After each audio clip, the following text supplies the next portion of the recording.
ಒಂದೊಂದು ಸಲ ಸಾಂಬಾರು ಮಾಡೋಕ್ಕೆ ಮನಸ್ಸಿರಲ್ಲ, ಇಲ್ಲ ತರಕಾರಿ ಇರಲ್ಲ. ಅಂಥ ಟೈಮಲ್ಲಿ ಈ ರೀತಿ ಒಂದು ಇನ್ಸ್ಟೆಂಟ್ ದಿಢೀರ್ ರಸಮ್ ಮಾಡಿ ನೋಡಿ. ಬಿಸಿ ಅನ್ನಕ್ಕೆ ತುಪ್ಪ ಹಾಕಿ ತಿಂತಾಯಿದ್ರೆ ಮತ್ತೆ ಮತ್ತೆ ಈ ರೀತಿ ಒಂದು ರಸಮ್ ಮಾಡಿ ತಿಂತೀರಾ.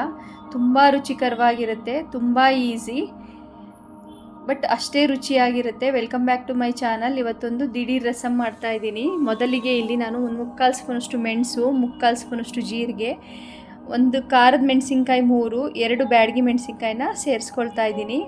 ನಂತರ 3 ಹಸಿರು ಮೆಣಸಿನ್ಕಾಯಿನ ಹಾಕ್ಕೊಳ್ತಾ ಇದ್ದೀನಿ. ಒಂದು ಫುಲ್ ಬಿಡಿಸಿರೋ ಅಂಥ ಬೆಳ್ಳುಳ್ಳಿನ ಇಲ್ಲಿ ಸೇರಿಸ್ಕೊಳ್ತಾ ಇದ್ದೀನಿ. ಖಾರನ ನಿಮ್ಮ ರುಚಿಗನುಸಾರವಾಗಿ ಹೆಚ್ಚು ಕಮ್ಮಿ ಮಾಡ್ಕೋಬೋದು. ಇಲ್ಲಿ ಒಂದು 3 ಇಂಚಿನಷ್ಟು ಹುಣಸೆಹಣ್ಣು, ಸ್ವಲ್ಪ ಕರಿಬೇವು, 1 ಹಿಡಿಯಷ್ಟು ಕೊತ್ತಂಬರಿ ಸೊಪ್ಪನ್ನ ಹಾಕಿ, ನಂತರ ಇಲ್ಲಿ 1 ಟೊಮೆಟೊನ ಸೇರಿಸ್ಕೊಳ್ತಾ ಇದ್ದೀನಿ ರುಬ್ಬಕ್ಕೆ. ನಂತರ 1 ಸ್ಪೂನ್ ಕಲ್ಲುಪ್ಪನ್ನ ಸೇರಿಸಿ, 1/4 ಸ್ಪೂನಷ್ಟು ಅರಿಶಿನ ಸೇರಿಸಿ, ಇದಕ್ಕೆ ಸ್ವಲ್ಪ ನೀರು ಹಾಕಿ ಈಗ ನುಣ್ಣಗೆ ರುಬ್ಕೋಬೇಕು. ನೀವು ನಮ್ಮ ಚಾನಲ್ ಫಸ್ಟ್ ಟೈಮ್ ವಿಸಿಟ್ ಮಾಡಿದರೆ ನಮ್ಮ ಚಾನಲ್ ಸಬ್ಸ್ಕ್ರೈಬ್ ಮಾಡ್ಕೊಳ್ಳಿ. ನಾನು ಹಾಕೋ ರೆಸಿಪಿ ಎಲ್ಲ ನೋಟಿಫಿಕೇಷನ್ ನಿಮಗೆ ಮಿಸ್ ಆಗದೆ ತಲುಪುತ್ತೆ.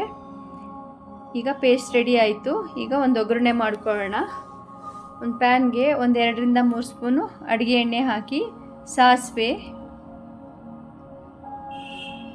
1-2 ಒಣಮೆಣಸಿನ್ಕಾಯಿ, ಕರಿಬೇವು, ಸ್ವಲ್ಪ ಇಂಗು, ನಂತರ ರುಬ್ಬಿಟ್ಕೊಂಡಂತಹ ಪೇಸ್ಟ್ನ ಸೇರಿಸಿ, ಅದನ್ನು ತೊಳೆದಿರೋ ನೀರನ್ನ ಸ್ವಲ್ಪ ಸೇರಿಸ್ಕೊಳ್ತಾ ಇದ್ದೀನಿ.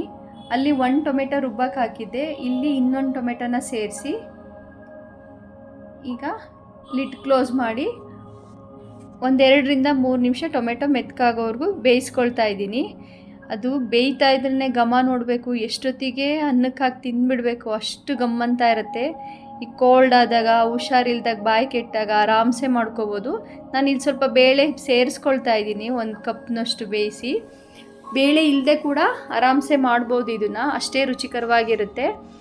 ಇದು ತುಂಬ ತೆಳುವಾಗಿರಬೇಕು ನೋಡಿ. ರುಚಿಗೆ ತಕ್ಕಷ್ಟು ಉಪ್ಪು ಹಾಕಿ, ತುಂಬ ಕುದಿಸ್ಬಾರ್ದು. 1 ಕುದಿ ಬಂದ ತಕ್ಷಣ ಸ್ವಲ್ಪ ಮೇಲೆ ಕೊತ್ತಂಬರಿ ಸೊಪ್ಪು ಹಾಕ್ಕೊಂಡ್ರೆ ಬಿಸಿ ಬಿಸಿ ಇನ್ಸ್ಟೆಂಟ್ ರಸಮ್ ರೆಡಿ ಆಯಿತು. ಅದು ಕುದೀತಾ ಇದ್ರೆ ಘಮ ನೋಡಬೇಕು, ಎಷ್ಟೊತ್ತಿಗೆ ಬಿಸಿ ಅನ್ನಕ್ಕೆ ಹಾಕಿ ತಿಂದುಬಿಡಬೇಕು, ಅಷ್ಟು ಚೆನ್ನಾಗಿರುತ್ತೆ.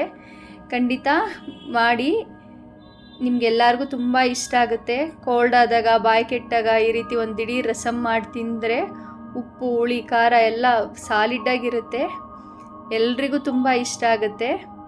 ಬೇಳೆ ಹಾಕದೆ ಕೂಡ ಮಾಡ್ಕೋಬೋದು. ನಾನು ಸ್ವಲ್ಪ ಇಲ್ಲಿ ಬೇಳೆ ಸೇರಿಸಿದ್ದೀನಿ.